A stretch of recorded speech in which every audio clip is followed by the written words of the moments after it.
one of the new pulmonary guys down in Southern Maine Health, and thank you for the invitation, and appreciate Dr. Fazeli's invitation to be part of your day. It's a beautiful day. It's hard not to be distracted and look outside. So by all means, you know, if anything comes a little bit boring, so just let me know. Look outside. I would know. I'll move on. And then the second thing, you know, I'm a sleep specialist, so I know a little bit about circadian rhythm. So usually when you get slotted for after lunch, that's when you dip in your siesta and your tummy is full. It's okay if, you know, if you're gonna take a little nap, you know, I'm just gonna throw stuff at you, sorry. So, you know, part of the, you know, whenever you go to a conference and they always put objectives, and you know, someone who's done research all of his life and doesn't smile to anything, and they stand up and become a stand-up comedian. So I'm just kind of following their steps. But I'm not a researcher. I'm a clinician. So I'm every day and you know, seeing patients, doing things with them.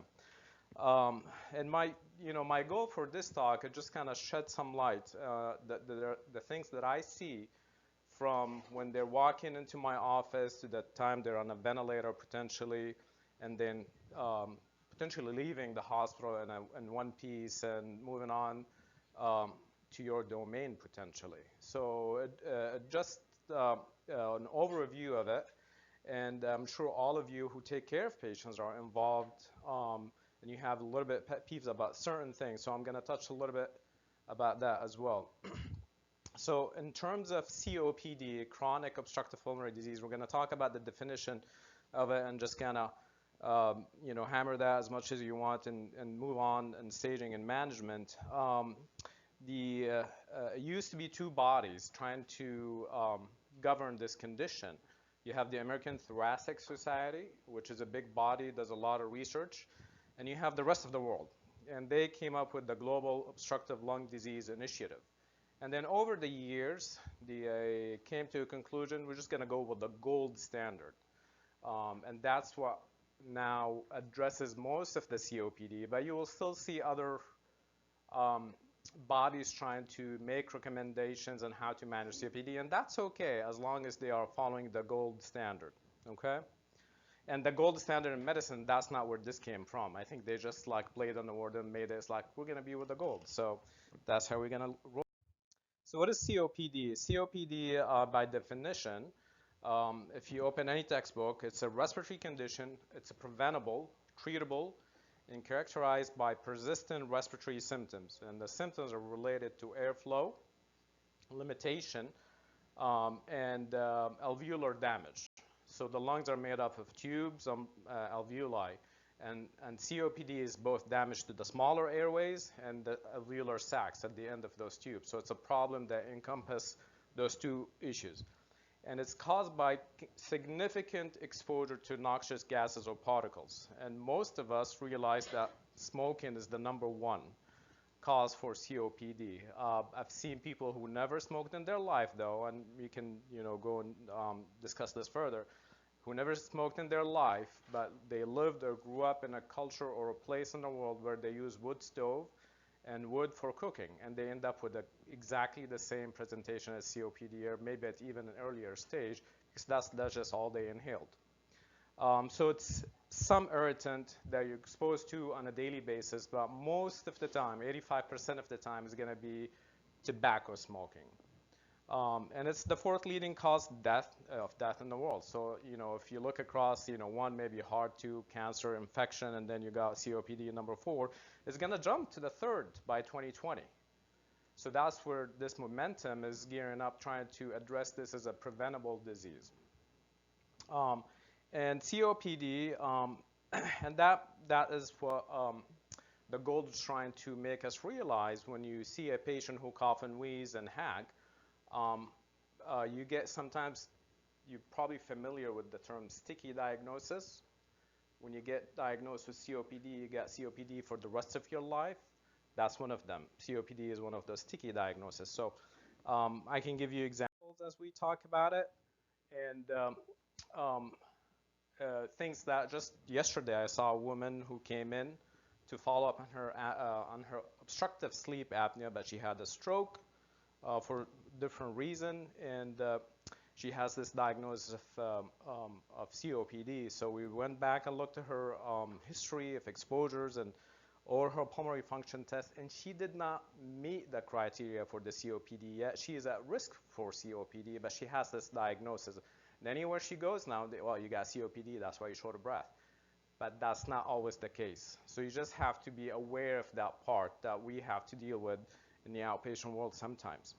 So the gold standard suggested etiology, smoking, pollutions, and your host factors. Some people are more disposed to have lung problems. And then you get the pathobiology. When you smoke from a young age, your lungs not gonna develop. When your lungs stops developing, they're gonna start declining faster. Any smoking will cause lung injury. And then you get the pathophysiology. The outcome of lung disease in general, or any lung disease, is destruction of the small airways. The big airways are hard to destroy. Like the trachea, the bronchial tubes, these are really hard to mess up. Where you get, and you know what, the things that get messed up are the small airways. Once your small airways get diseased, then you're in trouble typically. So you get the systemic effects from the COPD, so your body can get inflamed, and that a lot of the COPD folks tell you, I'm tired all the time. That's part of their syndrome. So you get with airflow limitation, persistent airflow, and then you get the symptoms, the daily symptoms they deal with, and then the flare-up, because it's a disease will have flare-up. And then you get the comorbidities, which the things that pile up on top of COPD. And that's something that it's being recognized more often now, and they're talking more about it in the literature. So back in the days, I didn't include a chart here, but it used to be, and that's probably how I trained, and some of you trained on it. Maybe you have a different view on it. They will show you a graph of someone with 100% lung physiology, 100%. You're 100%. You start 100%, right? And they will show you if you didn't smoke, you will end up dropping to 80% by the time you're 65, 70, or something like that. If you smoke and you quit at 45, you will end up this bad. And then if you continue to smoke, you will drop off somewhere here. And that model is great, but the problem is in day-to-day, you will see someone who smoked 20 years and they can't walk 10 feet. And you see someone who smokes 60 years and they tell you, I go on my bike every day. I don't know how they do it with their cigarettes, but they do. And they came up with a new model that just in the past few years, looking at people with the trajectory. So the trajectory for you, for your lung function and decline over the years, when you hit 25, 30, you're out of luck. So I'm assuming most of us here are still developing their lungs, right? We are still in the, get a couple smiles, okay, excellent. So we're with me. All right. So we're, 25 to 30, you hit your maximum lung because your lung mature about 25, 30, way beyond the brain development. Anyways, so, and then from then on, you'll start declining. So the trajectory one in green is the people who never smoke, they have the best lungs, they're the swimmers, cyclers, the people who are in your class, like, how can you run that fast? And those are those people. They end up and they decline over the years because the lung will decline by 15 to 30 ml every year if you do nothing, just the way it is.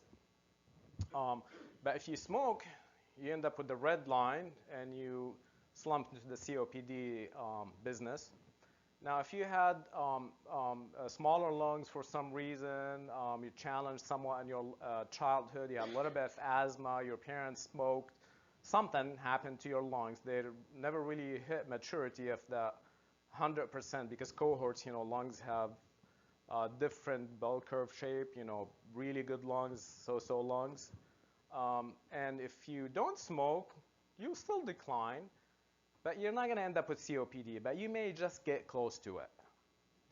And then if you smoke, you're going to hit COPD. You're probably going to do a lot worse than someone who had good lungs to start with. So that's the new thinking of it.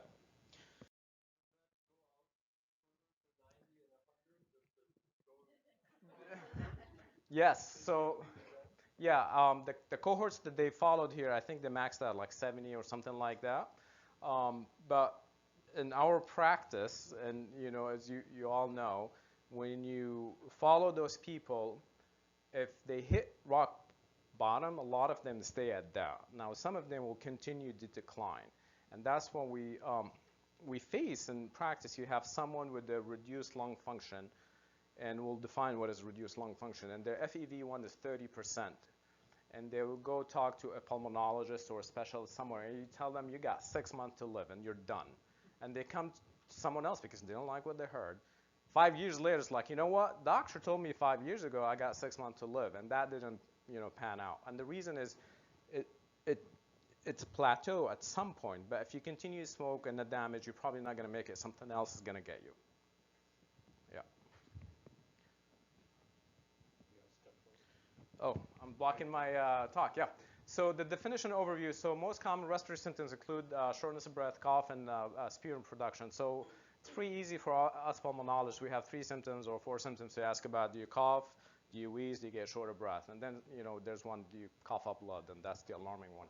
But those are the 3 things. The lung doesn't really manifest itself on a lot of different ways. You get chest pain sometimes, pleuritic chest pain, tugging, and those kind of special conditions. But most of the time, they're coughing, they're short of breath, and or wheezing. So, I'm sorry, I have to stand by here. So smoking biomass fuel is your risk. COPD may have acute worsening of the symptoms. So you're at baseline, you can do a whole lot, or you can do so much. You can garden, you can go out to the grocery store. You get an exacerbation, now you can't leave your living room. And from then you end up in the hospital. From the hospital, you end up in the doctor's office. From the doctor's office, they tell you can't live on your own. You end up in a nursing home, and then on. So that's the typical trajectory. Is about COPD affect about 11% of the population. That's a big number. To diagnose someone with COPD, and that's one of my pet peeves, you have to have a spirometry. Spirometry, we'll talk more about it, is that blow test, if you've ever done it yourself, watch someone do it. It's a simple thing to do where you blow through a tube, and that tube will have a flow sensor, and that estimate the volume on it, and then that will depict that on a screen. It used to be more rudimentary. Now it's more, you blow on the candles or balloons and stuff like that. So people tell you, I've done the balloon one, so you know they've done a spirometry. If they don't tell you that, or they haven't done the blow test, or they've done the tube blow test, that's not a spirometry. That's probably a peak flow. So you got the symptoms, you got the risk factor, so now you gotta do the spirometry. So you may see something that pops up on your screen, on your paper chart from old files that will look something like this. The key thing here, when you exhale all the way out till you can't exhale no more, that's your residual volume in your lungs. And you're going to take a ginormous breath, the biggest breath you ever can take, and then you're going to reach the top, and the top is the total lung capacity. And from there, you're going to blow as hard as you can, as long as you can. And that can generate the different loops. So this one here is volume over seconds. And by definition, if you have obstructive airway disease, the air that gets in your lung is going to have harder time getting out of your lungs because it's a small airway disease, remember? The air is going to go into the lungs, but when it's trying to come out, the small airway is going to, I'm going to collapse. I'm not going to do my job. So the air is not going to come out. So people who have COPD, if you look in this graph, they have longer exhalation time. In the first second, they barely get anything out of their lungs. So we take the volume they generated in the first second and divide it by the whole volume. And if the ratio less than 70, then you got a problem with the small airway. But that could be an asthmatic. That could be someone who inhaled just ammonia now 5 minutes ago, and you did spirometry on them, and their air was kind of twitchy. You have to give them albuterol. You have to give them the benefit of the doubt. You give them 4 puffs of albuterol. That's a good dose. And then repeat the spirometry about 5 minutes later. And then if you see that the airway is normalized, or your FEV1 in 1 second normalized, then you don't have COPD. Okay? You have something else. Different talk, different day. But if you normalize, then you don't have it. If you do stay below the 70%, the ratio of what you exhaled in 1 second over what you exhaled completely, then you got COPD. And this is a different way to look at it. you exhale from total lung capacity all the way down to residual volume. You look at the volume in 1 second divided by the whole volume. And a normal person, let's say everyone 5 liters in the first second. We humans empty most of our lung in the first second really fast if we want to. And you get a ratio of 80%. If you are obstructive lung disease, you barely get any air out. You get a ratio between the first second and the whole volume of 40%. Now, if that persists after post-bronchodilator, you got COPD. Restrictive lung disease, any disease that will affect the chest wall, make it a little bit stiff. Neuromuscular diseases, scarring of the lungs. The lungs are elastic. They inflate and deflate, inflate and deflate. So they have smaller volumes and they empty much faster. So that's a different way of looking at it. And then what you will see on the pulmonary function test, if you order a pulmonary function test, you'll see something like this. This is the flow volume loop. Inhale, exhale. And when you exhale, you will see this dip. Once you see this dip in the flow, that means you have trouble with emptying out your lung. If you give them the albuterol and they're still dipping, you know they have a small airway disease. If they go from here to almost here, you know they have probably asthma or something similar, okay? So persistent obstruction with an FEV1 FVC ratio less than 70. So the gold came and they said, you know, if you're emptying out your lung in 1 second more than 80%, you're stage 1, and then stage 2, and then stage 3, and then 4, and they follow more than 80, 50 to 80, 50 to 30, and then below 30. 30 is the severe, or very severe, sorry. So nowadays, people tell you I have stage 4 COPD. That means they have gold stage 4, the very severe, FEV1 less than 30%. So you've confirmed they have COPD. Now what are you going to do? You got to decide treatment, right? You got to do something with them. So you got them. You told them you're gold 1, 2, or 3, or 4. Now we're going to look at you differently. We're going to put you in boxes. We all like to categorize, diseases. We're going to put you in a box, A, B, C, or D. So we went from stage 1 through 4. We're going to put you in a box. And the reason for that is to streamline the medication administration. And we'll talk more about it because there are a lot of new medications out there. When I started, there were like 2 long-acting inhalers. Now like 10, and I can't even pronounce them. So you go to talk, and they tell me how to pronounce them, and I go back, so I don't know how to pronounce them. I'm just going to use the brand name. So you have different grades. You have grade A, B, C, and D. Grade A, that means your MMRC is the Modified Medical Research Council respiratory symptoms. So I will show you what that means in a second. And CAT1 is the COPD activity test or something like that. So if you have low scores, meaning you're not symptomatic, and you don't end up going to the hospital much, you're in the box A. If you have a lot of symptoms, and that's, Joe smokes, still smokes, doesn't go to the hospital, but he can only go get the mail. That's all he can do. That's box B. C will be Anna. Anna gets on her bike. She does very well. She still smokes. She got the COPD. But then Anna gets bronchitis. And Anna goes to the doctor's office, to the hospital, to the ER 3 times a year for those. The rest of the time, she bounced back and she does okay. Now guess what D is? D is can't breathe, can't do anything, and they're in the hospital, probably under your care. You're dealing with them, right? So the MMRC, it's pretty easy question. 0, most of the population, I can do whatever I want. 1, I only get short of breath if I hurry and a flat. If I'm trying to catch the bus, you ask people what can you do. Give me examples, right?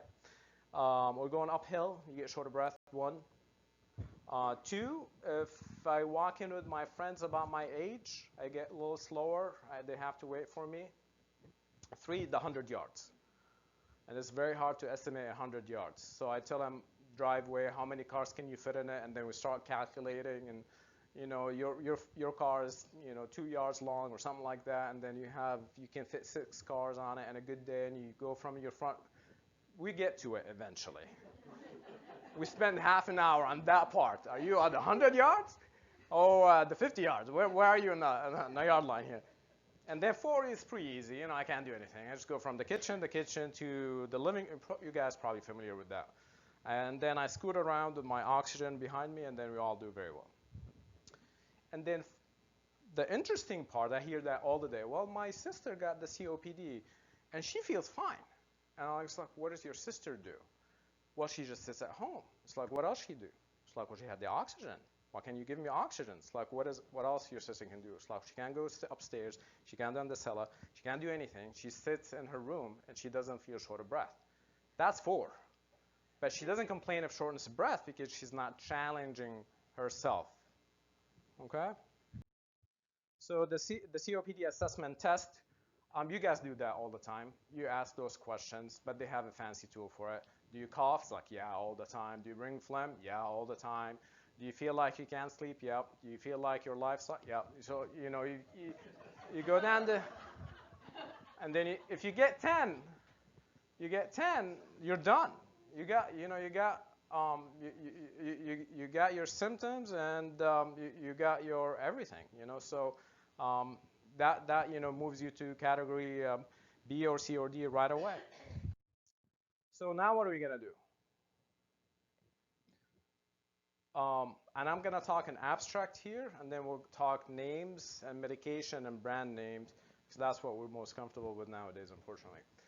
So group A, that's the person who have COPD if any stage 1, 2, 3, or 4 make it, meaning their FEV1 between 80 to 100, 50 to 80, 30 to 50, or below 30. But they are asymptomatic, and I see those people. I see them mostly in the office. And they don't go to the doctors for their flare-ups.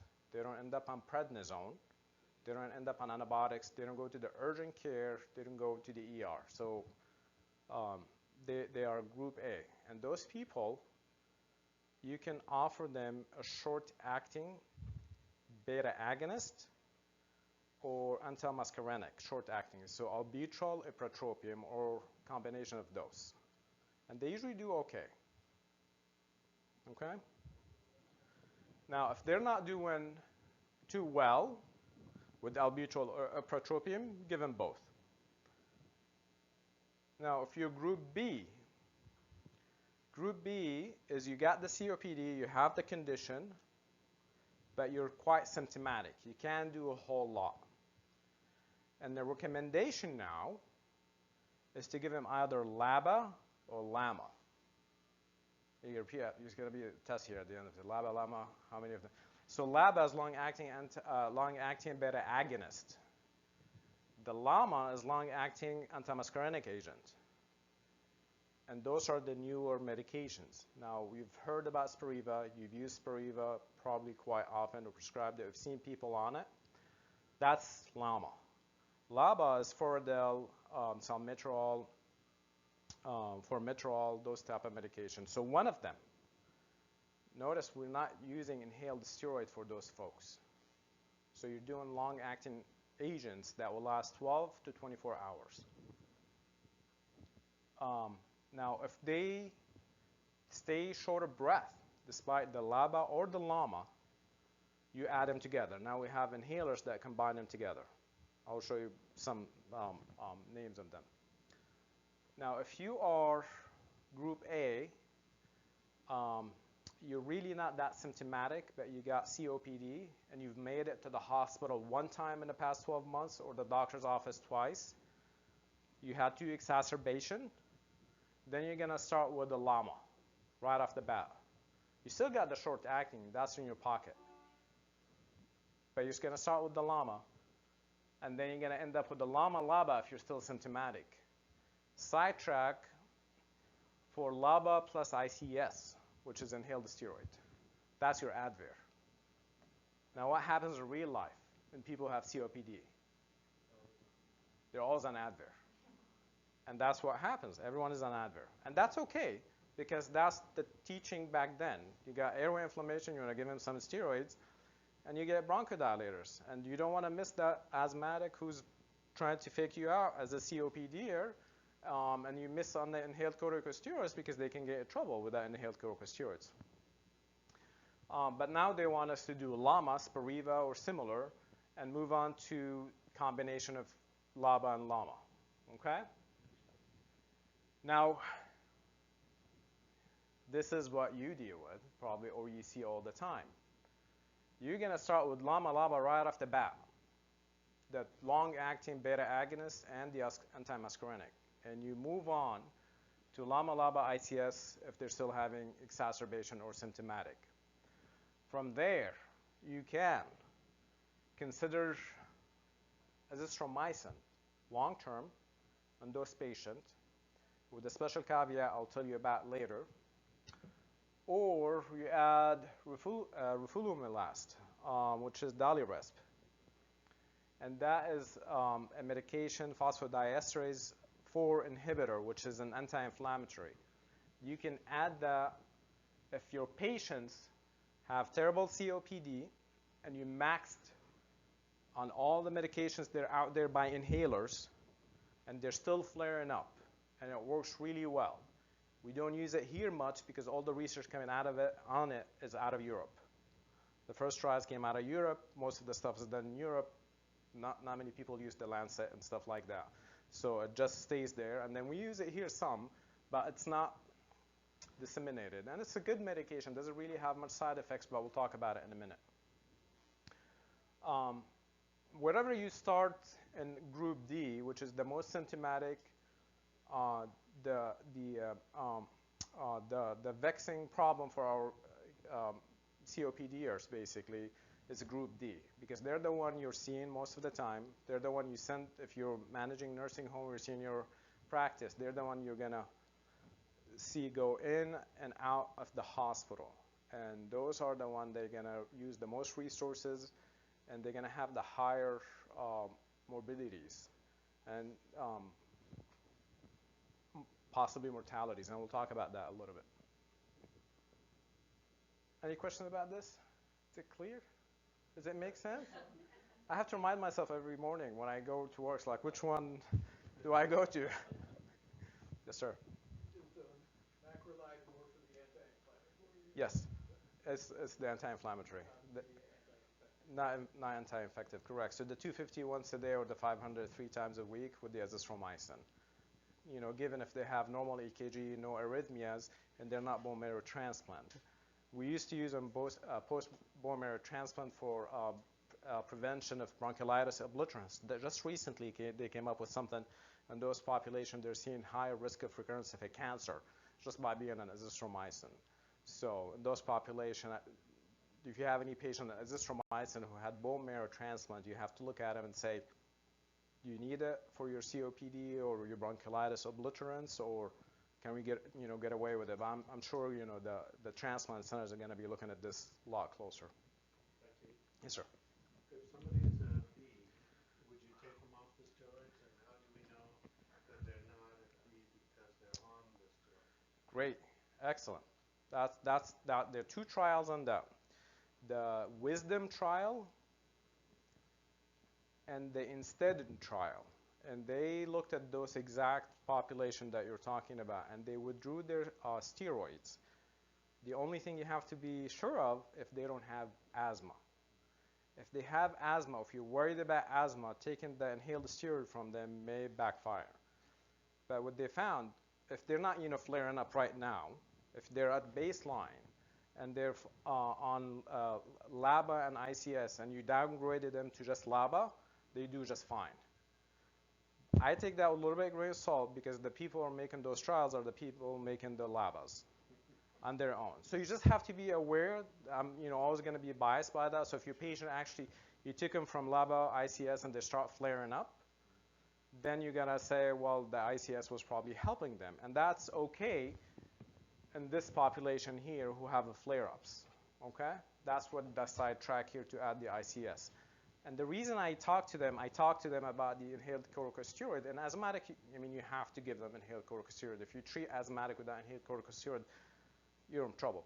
But in the COPD, or if you can get away from the inhaled corticosteroid, and I'll show you why, you can prevent 2 things that land your patients in the hospital: fractures and pneumonia, right? So in long-term inhaled steroids, bone, thinning of the bone, you have to tell them how much calcium, vitamin D, and document it, and say that I've told them that you need to prevent osteoporosis.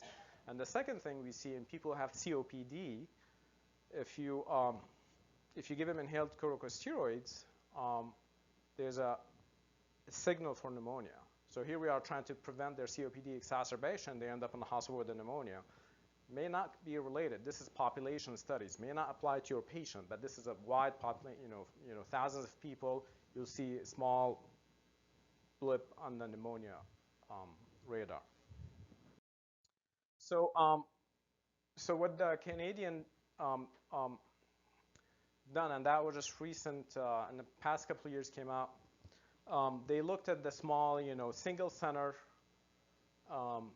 specialty COPD coming through, and they looked where do those patients fit A, B, C, and D. And the purpose of this trial to see if they were appropriately treated. What I took from it is for my own purpose.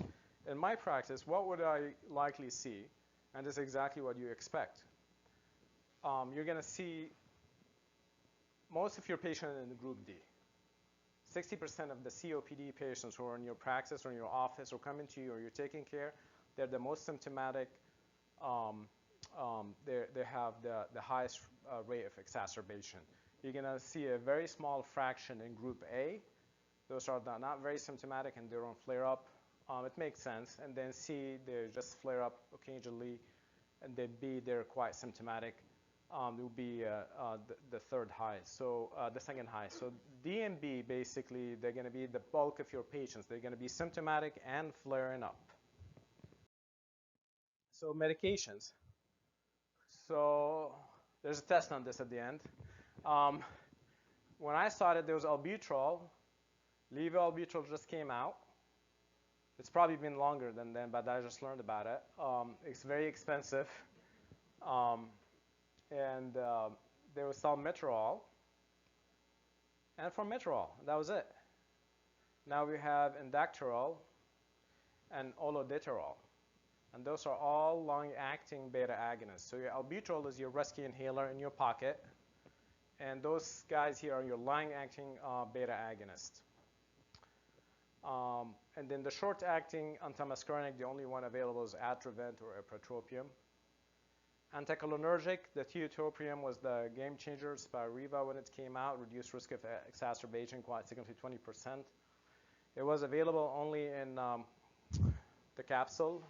It frustrated our patients quite a bit because they have the shakes after they've done their albuterol, and then they open the cap, pop a tiny little pill this big, and they have to puncture it. They don't really have much of reserve, and they have now to inhale that powder. It worked for some, but a lot of people hated it because they feel they're not getting anything. So they put another capsule, and they try it again. Still didn't get the medication.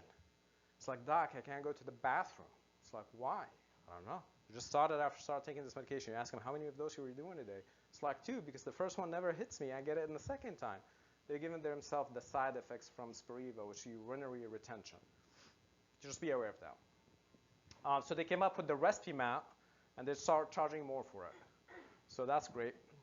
And then they came up with the 3 other ones because the market for this is great. It's booming.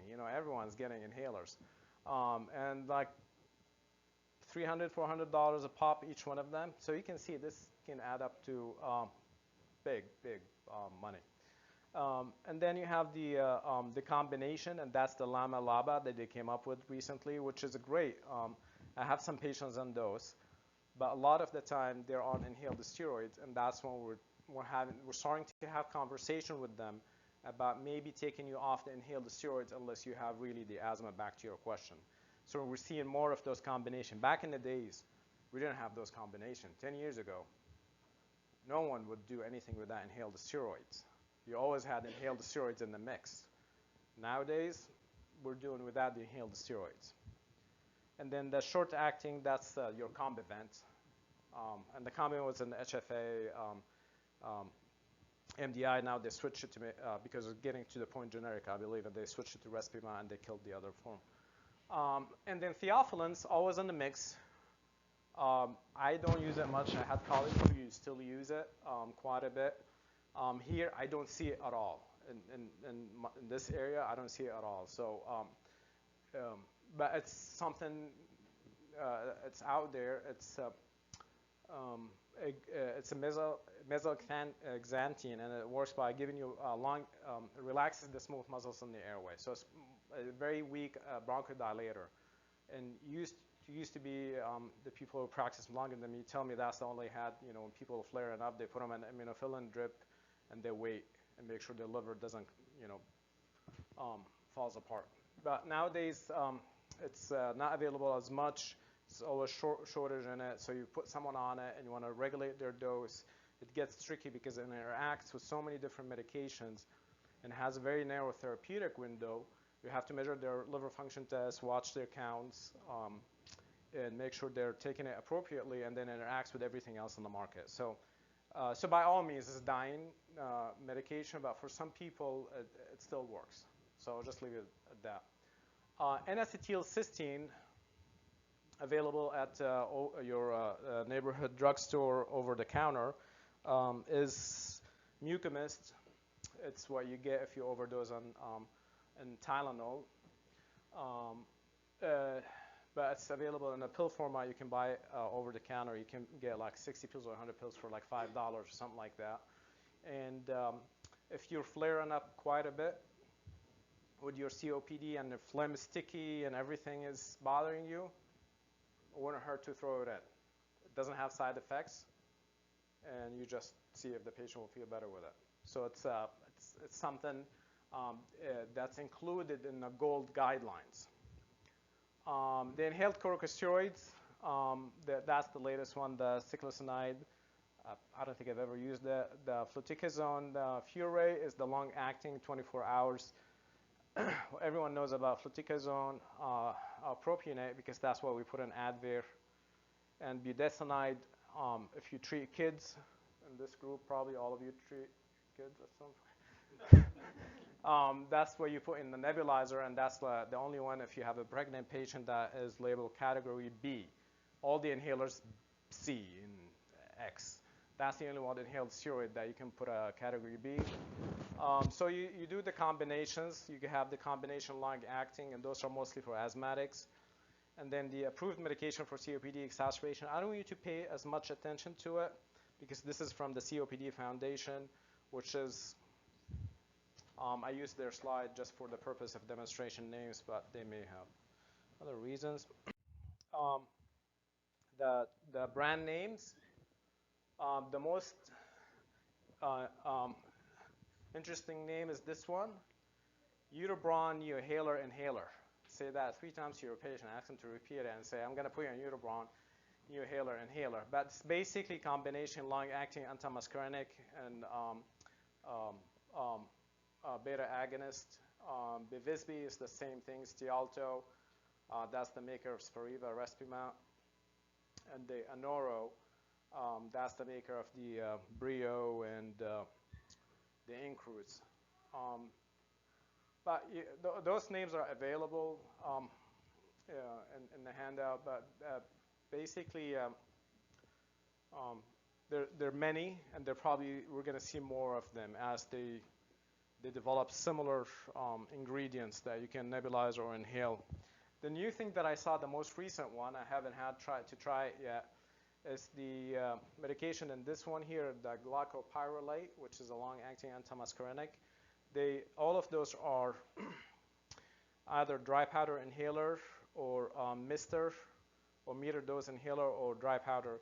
There's a new one, that's the first long-acting antimuscarinic in a nebulizer form, because some of your patients cannot do inhalers for one or other reason. So you want to consider that one. And it has a Nebri, it has this nice long name, Nebri nebulizer. It comes with its own nebulizer, so you have to buy the nebulizer for that medication and the liquid medication. And that will be cost prohibitive probably for some people.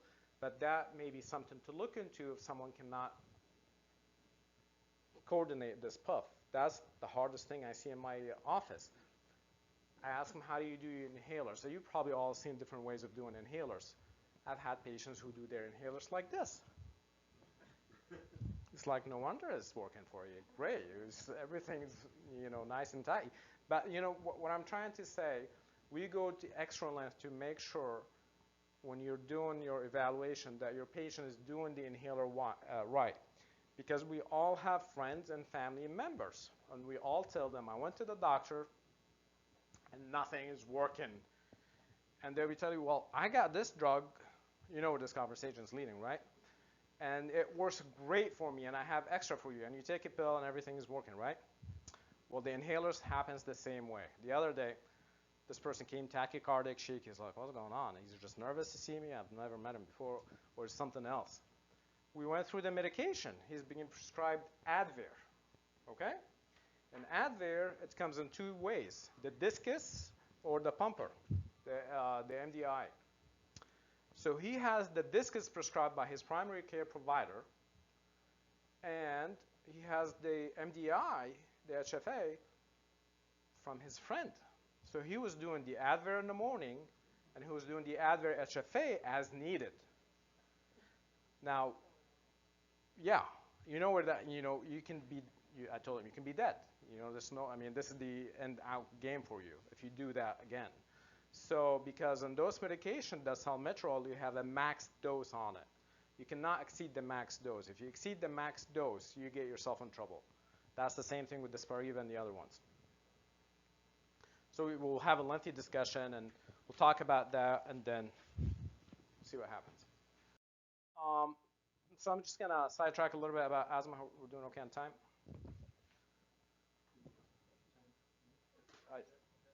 Oh, okay. Yeah. All right. So the asthma, I'm just going to speed up a little bit here. So asthma, you all deal with asthma. Asthma can start in childhood, middle life, and can happen later in life. We have adult onset asthma nowadays we deal with. Guess what the symptoms? Cough, wheezing, short of breath. Yep. You can have asthma flare-ups.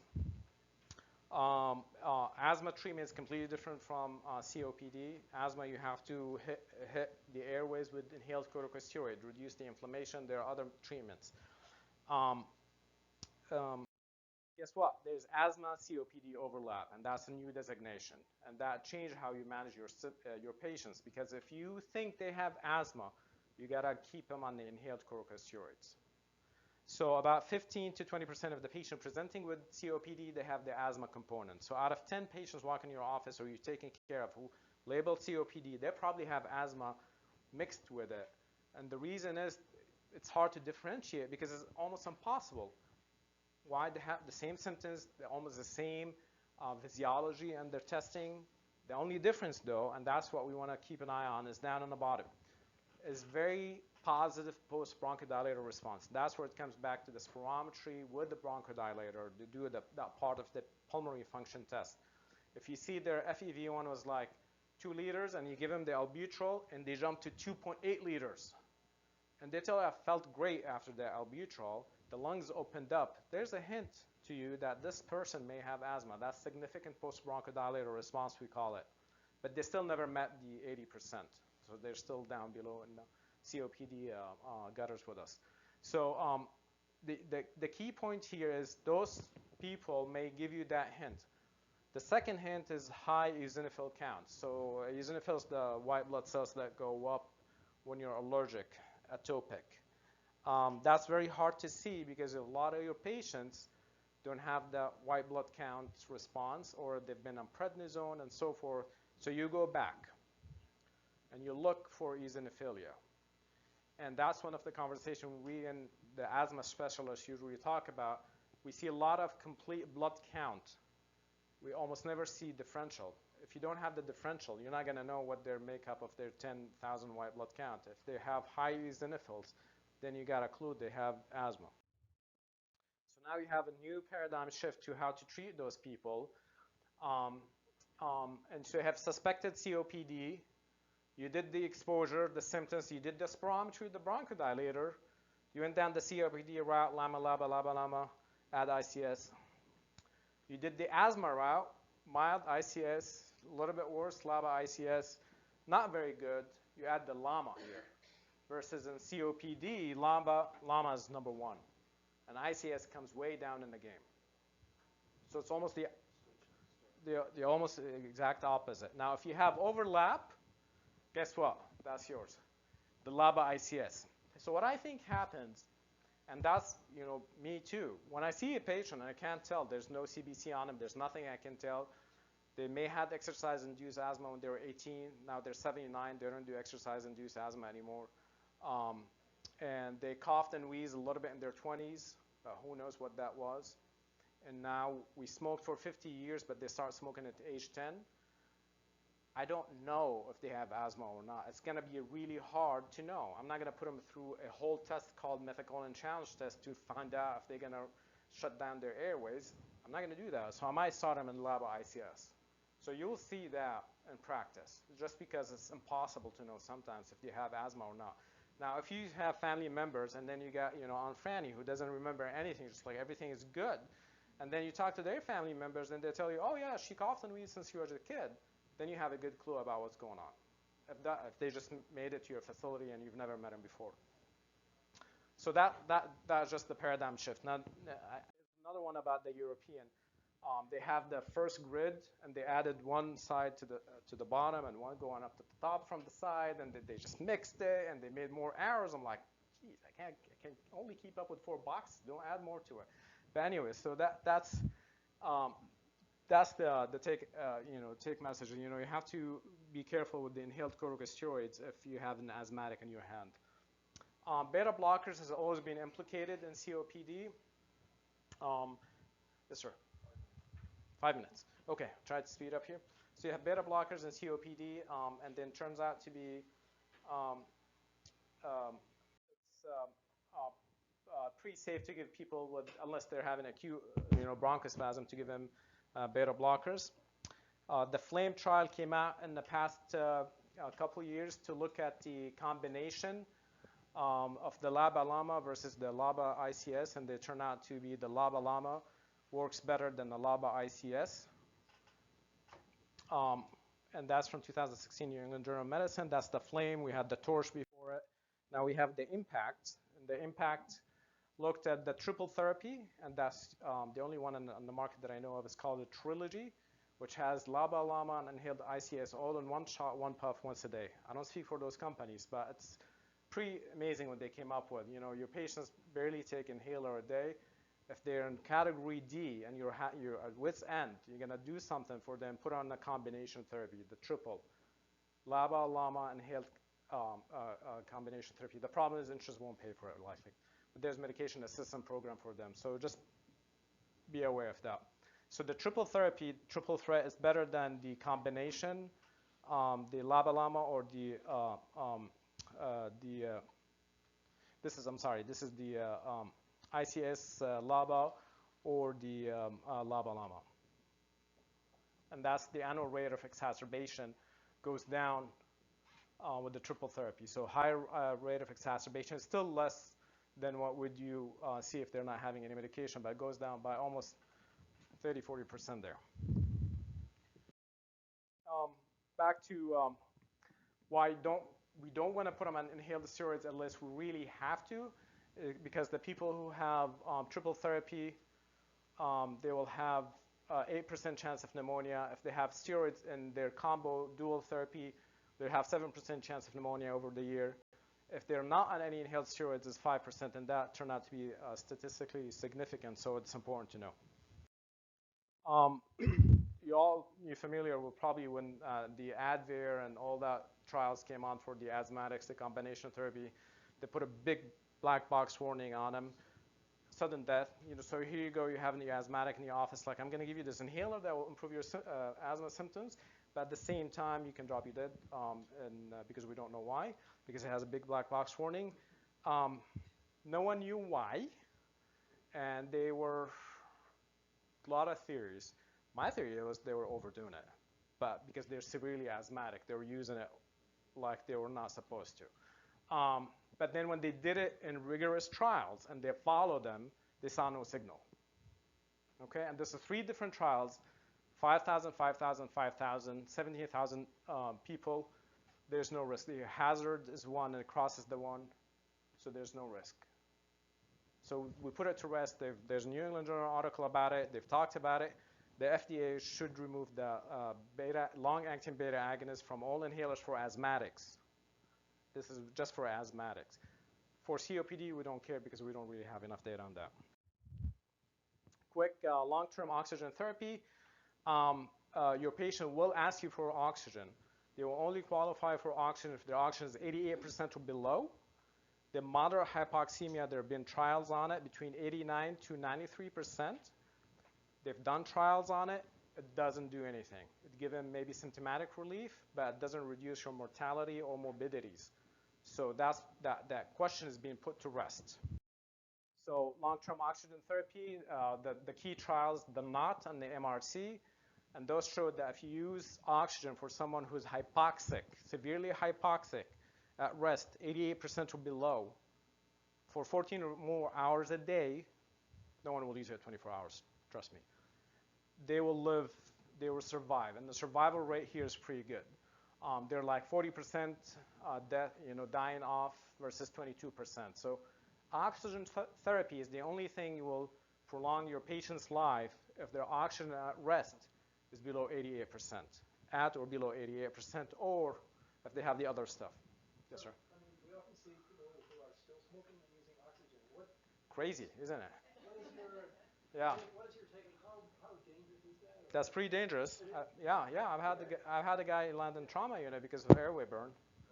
Yeah. He's smoking. He's careful. He told me and everything, and he ended up burning the inside of the nose and the down of the down to the trachea. Survived it, and he quit using oxygen, continued smoking. That was his choice. I mean, you can't really force it. You have to give him the keys, and at the end of the day, I tell him, like, if I give you all these inhalers and you're still smoking, the medication probably is not making it past your bronchial wall because it's coated. It's going in, sitting there, smears down with the nicotine on the tar, and you cough it right back.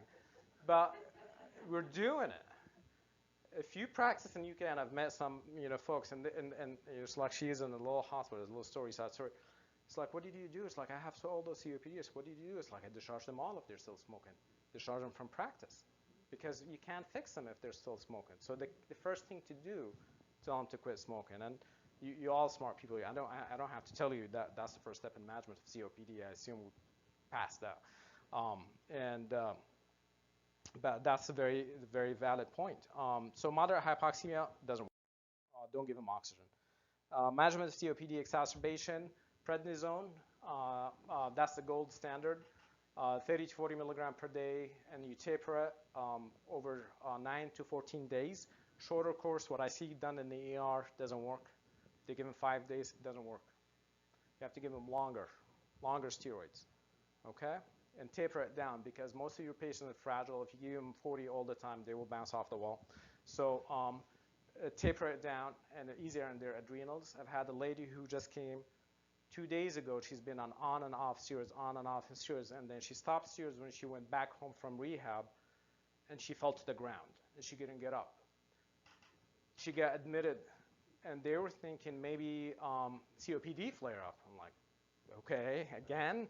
And then maybe she had this and that, and then like she had the nausea, vomiting, she got steroids, and she perked up.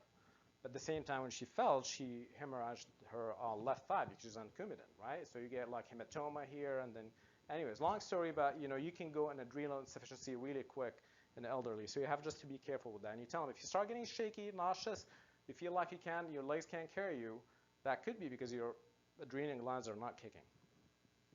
Some people just stay on prednisone. Right. Yeah. Not recommended. Yeah, I know. They Yep. do. Yeah, they do. Yeah. How do you get them off? Yeah, well, that's a very good point. So you do your best.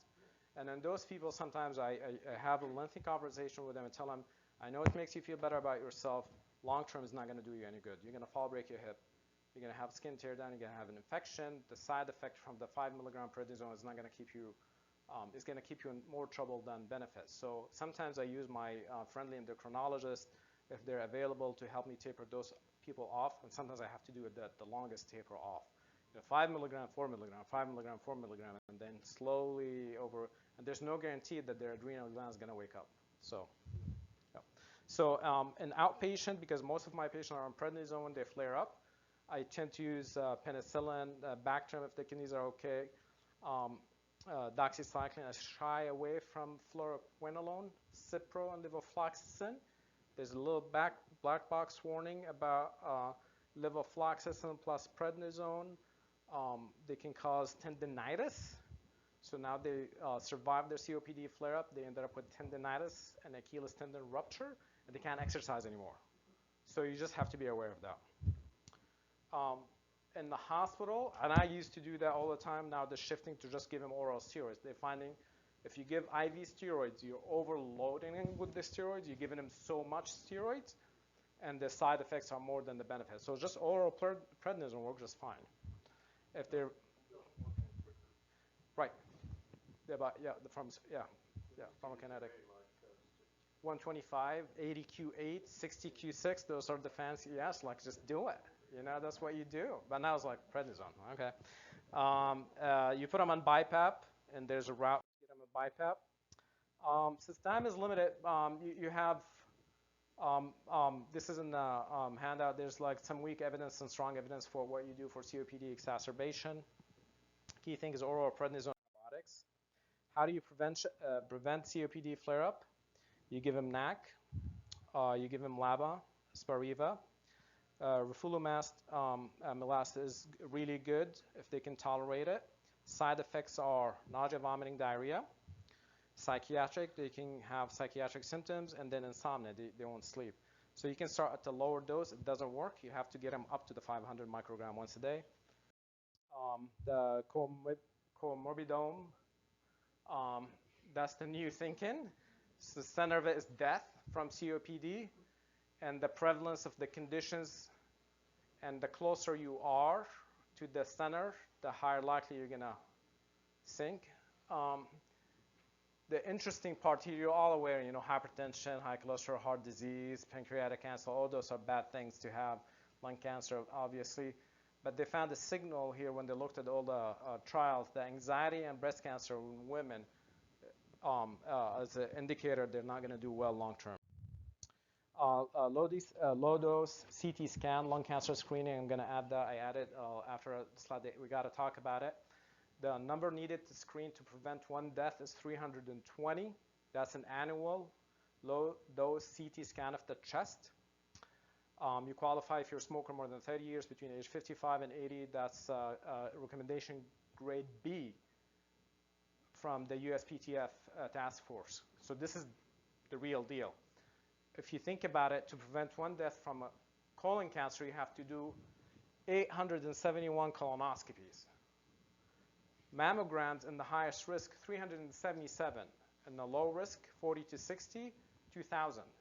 You have to screen 2,000 to prevent one death from breast cancer. So for lung cancer, which is the most prevalent cancer, second maybe, men and women, you get a lot of bang for your buck. What do you do about it? Either if you're their primary, you keep track of it, you order it and you keep track of it, or you send them to the specialist. We have nurse practitioners that keep track of it. Sleep disorders and COPD, my other favorite subject. OSA, sleep hypoventilation. They don't breathe well in the daytime. They don't breathe well at nighttime. They don't sleep. They can have central apnea because they aged, matured. They don't have to breathe as much. Restless leg syndrome. Restless leg syndrome I see on every chart. It doesn't always restless leg syndrome. Restless leg syndrome is an awake clinical diagnosis, urge to move the legs when you're laying in bed before you go to sleep. And it's worse at nighttime, and it improves with movement. If you don't satisfy those criteria, it's a restless leg syndrome. Stop the dopamine agonists in those people. It's worse in women, increased with age, higher in COPD, we think, because of the nicotine and low oxygen, but we don't know why. Treatments, dopamine agonists, the same medication for Parkinson, longer acting. Shorter acting, you're buying yourself trouble. The newer medication is the long-acting gabapentin, Horizon. If you want to prescribe someone Horizon, make sure you tell them it's going to cost you $300 on the pharmacy, and you have to eat it with a fatty meal. They like the later part better than the first part. You have to make sure their iron level is higher than 75 nanogram, otherwise you're just pedaling in place. The ferritin level, even if it's normal, below 75, you're not getting anywhere. Opiates surprisingly control restless leg syndrome very well. Use it very cautiously. If your patient is on opiates and they still have restless leg syndrome, it's probably not restless leg syndrome, something else. Medication, there's a whole, if you go to rlshelp.org, you'll find a list and a medication alert card. It's very important for elderly patients. I have seen so many patients suffer because of Benadryl given to them when they have their knee replacement and their restless leg goes berserk. So just be aware of that. Benadryl is a big offender. I had a lady who rubs her legs with Benadryl every night. It's like, my restless leg, am I getting any better? So just be aware of that. Anything stimulant will make it worse. Insomnia in elderly, you deal with that. It's typically initiating sleep or maintaining sleep. When you see insomnia, you know your patient's going to have depression, cardiovascular disease, and diabetes. You do the insomnia severity index. There's just a group of questions. If you're more than 14 insomnia severity index, you probably have bad insomnia. How do you treat it? The basics. Start with the basics. Send them to the specialists if you're having problems.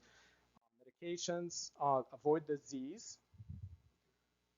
The Zolpidem, the Zopiclon, the something like that. I don't use them. That's why I tell you, just avoid the Z's.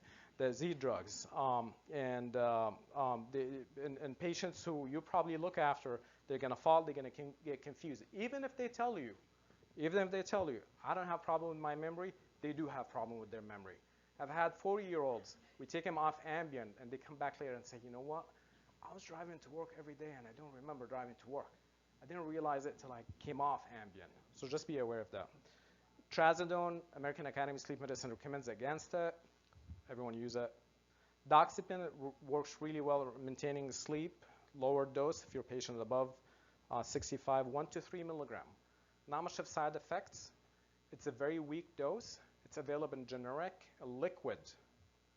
You start at 1, 2, 3 milligram. It's very hard to take, but works really well for someone who's a little anxious, can't sleep at nighttime or stay asleep. Doxepin works really well.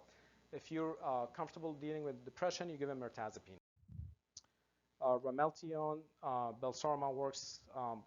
Send them to the sleep when you get to those. Supplements, valerian doesn't work. Melatonin, 2 milligram, elderly patients work well. More than 2 milligram melatonin doesn't do anything. It's the side effects. Tylenol in one study, 100 milligram worked. There's overlap between COPD and OSA. I'm not going to bore you with that. You all know that obstructive sleep apnea increases your risk for cardiovascular disease, stroke, etc. The signal has been highest in men over the years. Women didn't have it as much. The 2010 sleep heart study showed that, and then the 2016 study showed that in men, but also showed that lower oxygen at nighttime increased risk for stroke in men. Apparently, that's what they've been focusing on. Dementia and OSA, that's the hot topic nowadays in research.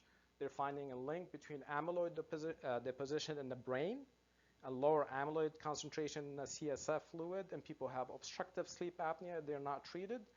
You're going to get asked about that. So we don't have longitudinal studies yet to say treating your sleep apnea is going to fix your dementia, because there will never be a trial on that probably. This is the first patient got treated with CPAP. This is from Colin Sullivan. I trained in Stanford, and that's their first patient treated with CPAP. He got a hose, connect to another hose, and there's a little PVC piping, had 2 conduit going from it into the nose. And what they did back then, how they discovered it, they were trying to mimic sleep apnea. They will apply negative pressure to close the airway. They found if you apply positive pressure, the airway opens up. So the air going by and blow by, and then here is just exhale. This is silicone. This is the first CPAP mask. He survived. He was exactly. When he woke up, apparently he said that's the best sleep he'd ever had. Didn't you hear that? We hear that. This is his oxygen level without the machine top. Oxygen level with the machine bottom drop almost to 0. Is that possible? I don't know. I think that's just not. That's how he went home. The scuba mask. Hitachi Vortex reverse vacuum cleaner engine with the little hose that comes out of it, connect to a mask made out of plastic molding, that uses Dow Chemical silicon grade, medical grade with a hardener. So every night he mixes his little things, patch it on his nose, strap the other thing, goes to sleep. He was an executive. He didn't do well because of sleep apnea. When he got treated, he did well. Nowadays, this is my update in obstructive sleep apnea. Before and after, you get the his and hers. And they got flowers and stuff, but actually this is a better machine for women because it's a little more sensitive. And they sell them really good. They put them right next to a ginormous cup of coffee, oversized wallet, so they look small, portable. All right, and how to choose a mask? You choose the mask by now looking at the models and stuff in bed. Everyone is happy, so I think I'm